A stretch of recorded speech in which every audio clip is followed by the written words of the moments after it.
Good morning. This is TCR, TroyCommunityRadio.com. I'm Clint Myers on 107.1 WTJN for David Denoyer on TCTV. Time now for the Mayor's Report, and with me this morning is Mayor Michael Beamish. Good morning. Good morning, Clint. Good morning, David. Good morning, all the listeners out there, and it's a great day. I'm going to start this show off by just saying it's going to be a real treat. So, oh yes, you just have to hang on for a moment or so. We hope all the viewers will stay on. I think they'll be glad they did, because we do have a special guest and a special treat for people today. I know we're going to start off. You wanted to mention something. We had a promotion over at the police department. It's always nice to see people moving up in the ranks, and in our Troy Police Department, John Marshall has now moved into a position of sergeant. We had a promotion ceremony. He is a graduate of Miami East High School, but he's been in the United States Army. He has served us well as a patrol officer in the Troy Police Department, and he's been promoted now. He is now officially a sergeant with the Troy Police Department. We wish him well. Certainly he'll do a super job in that position, different responsibilities, but we're confident that he will handle all those responsibilities. His wife Christy was there to do the official pinning ceremony with the badge and the sergeant medals. So it was just a wonderful experience. I have to say one thing, because people weren't there for the ceremony. What I always notice, and it happens with the fire department as well, they support each other as a team. Yes. There were so many officers there, including our police chief. All three captains were there. The force came out to show their support and respect for John Marshall as he was promoted. And I think that happens in our fire department as well, and I think that speaks volumes for the kind of people that we have in our community that provide first responses. They work as a well-groomed unit. All right. Congratulations to him and his family as well. Yes. All right. We'll move on. It is fall. It's officially here, and even in the last week, we've seen the trees starting to turn. It is fall. We know what that means. That means the seasons change. The leaves turn to different beautiful colors. So it continues with the beauty of the season. But it also is a time that we need to remind some people of a couple of things. One, at the cemetery, those leaves are fall. We need to do some maintenance work out there. So we ask our citizens who do have loved ones out at either Rose Hill Cemetery or the Riverside Cemetery to come collect all the decorations that they have placed at the gravesides. We ask them to do that. Now this is by tomorrow. Yeah, well, October 16th, because we'll start with the maintenance on the 17th. Now, we do, as you're planning, new permitted cemetery decorations will be allowed to be placed beginning November 15th. So about a month. Gives them a month to clean up the cemeteries and get everything reorganized in time for winter to come, actually. And I always tell everybody, if you have questions of what is appropriate for the cemetery decorations and graveside decorations, give a call to the cemetery department, and they'll help guide you as to what is appropriate for the cemeteries. But I wanted to share that, and that leads into our basic citywide cemetery leaf collections. We do it in zones, and that leads me to my guest that I have here today. We are beginning our leaf collections. We still have the dye mill facility open, and I'm sure we'll talk a little more about that. We still have leaf bags that are available to put leaves in. So we have lots of options. But with me today, straight off his North American tour, right off the tour of the streets, is our street foreman, Jerry Mullins. And I say that because Jerry is one of the hardest workers I know. And I know he has a team of hard workers that try to do everything they possibly can to keep our streets functional and clean. And you see them out and about. All hours of the day you'll see them out working. All hours of the day. But our Jerry Mullins, not only is he a hard worker, but he's a very talented musician. And today, for the first time, I haven't even heard this, he has a song for the seasons, leaf season. So I'd like to introduce our street foreman and musician, Jerry Mullins. Welcome to the program, Jerry. Good morning, Clint. Thank you, Mayor, for that rounding, well deserved. Yeah, thank you. Introduction there. I would be ready to play the song whenever you guys are ready, and then I guess we can talk about leaves. I'm sure everybody out there has heard the song Rocky Top. You know, it's Rocky Top, Tennessee. Well, I've kind of took that tune and changed the words around to a song that I like to call I Hate Raking Leaves. Lay it on us.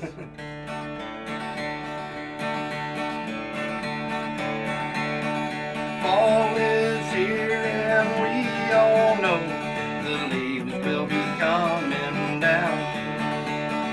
As they fall, the wind will howl and blow those leaves all over town. You rake them in October, you rake them in November. It seems that the job's never through. But if you can get your leaves to the curb, the city will pick them up for you. Well, I believe that raking leaves is not the chore for me.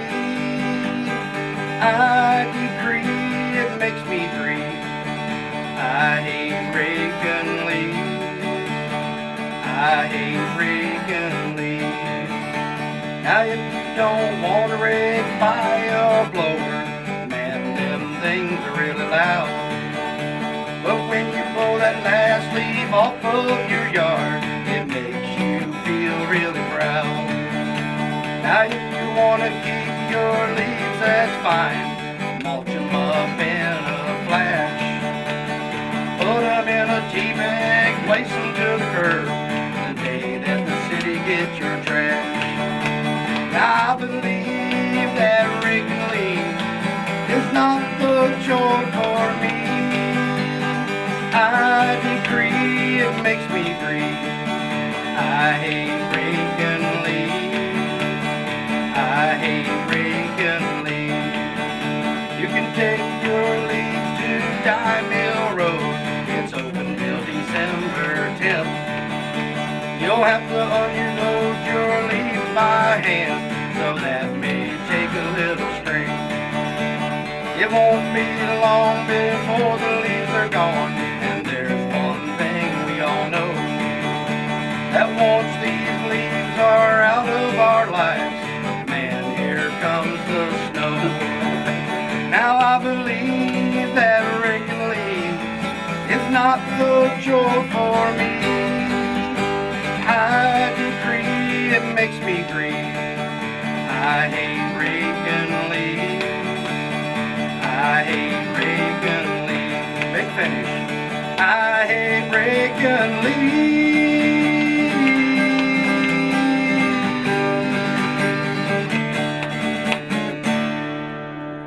Wow.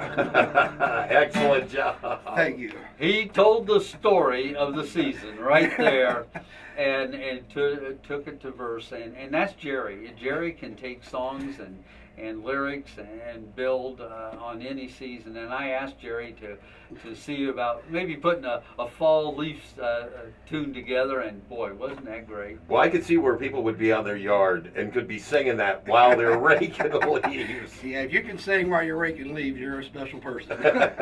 But what that did say in music verse is just the process. You know, we don't like raking leaves, but it's a necessary evil. And It's there, we got to do it. and we have options. We can put them out in a pile. We can take them to Dye Mill. We can put them in tea bags. And the city team, the city staff will come by. And I think in his song he talked about trash day. So whatever your trash day is, that's a day when they'll be out in that. Well, we're doing them in zones right now, so it may be a little while, but if you get them stacked up, and Jerry, you and I have talked about this before, Right. if they could sort them. Right. What's the worst is we put our leaves out and then we put sticks and things Yeah, on top keep of the it. sticks and the leaves Right. separate. Yeah, we still, even though leaf season's here, we still have our brush program where as long as you can get your sticks tied up and bundled and placed to the curb, we'll still pick those up for you on your trash day. In a manageable bundle. In a manageable bundle and nice and tightly secured. And we do that.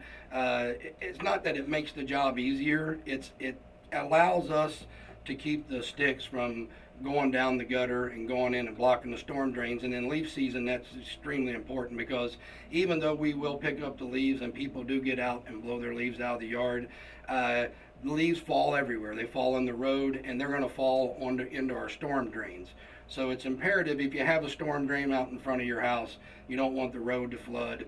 Just take a little extra time. And I will tell you, in all of my travels in the military and everything else, the citizens around here do a great job of taking care of those things for us. They keep the leaves out of the gutter and keep the leaves out of the storm drain. But that's the reason we have the sticks bundled, because if they're not bundled, they can wash down the curb and they can get in that storm drain also and clog it up. But if you put the sticks with the leaves, a lot of the areas that we do with a new leaf sucker that we purchased last year, 2 years ago. We've got 2 of them now, and that can clog those suckers. It can also damage the fans. So we ask that not only do you not place them on top of the leaves, but please don't hide them in the leaf pile. You'd be surprised. We get pumpkins in the leaf piles. We get leaves and everything. Those things can be picked up. Just please don't put them in the leaf piles. And I have to say, I'd say this every time I come up here. The citizens really do a great job of helping us do our job. And now keeping the leaves out of the gutter, you're talking like a foot away from the curb. Correct. That way, when we do have that water runoff, that it can make its way to the storm drains. Yeah, and early in the season, like October, when they haven't had a lot of rain and all, that's really hard to do for a citizen. I blow my leaves out in the road, and I notice after a day, they creep their way back to the gutter again and try to keep them out. Once it gets cold and it gets rained on, you'd be surprised if you do that initially, they will stay out away from the gutter, and it does help to keep that stuff. Well, once they've been wet once, Exactly. rained on, they're going to stay pretty much put where they are. Exactly, and we still have the tea bag program going on. So if you don't want your leaves sitting in the road in front of your house, you can get tea bags. You can place them in there, and those do get picked up on your trash day. So you can get rid of your leaves. You know when they're coming, and you know exactly how long they'll be there, so you can set them out, and we'll pick them up that day for you. All right, and like you said, the Dye Mill Road facility is still open. It's going to be open for quite a while yet. Yeah, till December the 10th. Wow, yeah, so that gives folks a lot of time. Well, we got a lot of calls from people who said they would like for us to open earlier, which we did this year. We opened in March, and they also said that last year we had people call and say, I would have got rid of my leaves myself, but you closed it right after Thanksgiving. So we listened, and we're going to leave it open for another week or two after Thanksgiving and allow people to still be able to take them down there. And that's free, of course. You just have to have the ability to unload them yourself. And have to be a Troy resident. Yes, and you have to be a Troy resident. All right. Well, Mayor? Civic pride is citywide, and we've heard that today in voice, we've heard it in song. I think he's got a hit tune on his mind, and it really does talk about what the fall season's all about. Yes. And the kinds of procedures and the help that we can all work together and get through this season. But if you noticed, even in his lyrics, I heard him mention snow. So maybe we'll have him come back with another tune during the winter season and kick off the Snow removal? Snow removal. This is slowly turning into the mayor's variety show. That's right. I think it's really wonderful. What it does show, though, is we have people on our staff that do a great job in their profession, but also have a little fun in their job as well. And Jerry is a good example of a person who has lots of talents and brings those talents to the whole community. So I just am glad that he was here today. We're going to plan another event down the road when those leaves really do start to fall, and as we get into a round 2 and maybe even a round 3, we'll do a video on TCTV. We'll do an on-site where we can actually show what Jerry sang about today, about the way we can place our leaves, our trash, our sticks, and how we can kind of keep it separate away from the storm sewers. So we'll do a hands-on sometime down the road when the leaves start to really come down. Which will also give folks a chance to see how the equipment actually operates. That's true. That's good. Very good. Yeah, we're actually out right now with the leaf sucker this early in the season. The sucker's the primary means. We do have hose and dump trucks that we can send around if we start to get a little behind, because the seasons are different every year. Sometimes the leaves all fall by Thanksgiving. Sometimes we still got leaves at Christmas time. So it just seems to me that last year, it got cold early and the leaves were down. Yep. And that's really been, we love it that way, because we love to get them all off the streets before it starts snow. That word that I don't want to mention again happens. Exactly. But we'll have that coming up. But like the mayor said, we're in round one of leaf pickup. Where do they start first? They start out west. Zone 1 includes Westbrook and Kings Chapel and Carriage Crossing. And then Zone 2 encompasses everything west of 75 out in the Kensington, Willow Creek area, from Dorset to Ridge. And we just continue working our way until we get all the way east. And then we skip over across the river and do Culbertson Heights, Sherwood, those areas back in there. So it basically starts west, sweeps across the city all the way to across the river. And then once you get over there, you start back at the other end. Start all over again, yeah, because it takes about 30 days to make a round all the way through. So if you live in Westbrook and you got your leaves picked up this week, and in all honesty, there's not a whole lot of them out. It's going to be about 30 days before we get back. Then when we do have people call us and say, hey, I don't want to blow them out, and have them set out there. When are you going to come? And we can answer that question. You can find the schedule on the website. It can tell you exactly when we're going to be in your zones, but feel free to call and we can let you know within a 2 or 3 day time frame when we're going to be there. All right. Thank you so much, Jerry. Always a pleasure having you on the program. Thank you, Clint. To the Mayor's Variety Hour. Right, and we're going to have to change the name. Jerry's got a good point. We'll do the seasonal, seasonal song. All right, council is on Monday? Yes, Monday night on 17th at 7 o'clock in City Hall. We will have some areas of discussion. I think it'll even be a public hearing on that night. We do have a couple of presentations as well. So if you want to come out, spend some time and see what City Council is all about. They do work hard. Or you can see it on our live stream. All right. I think we'll start working with Jerry, and we're going to get some more tracks laid down, and we'll have maybe an album to release by Christmas. Thanks, Clint. Thank you, too, both of you. This has been the Mayor's Report. I'm Clint Myers on 107.1 WTJN for David Denoyer on TCTV.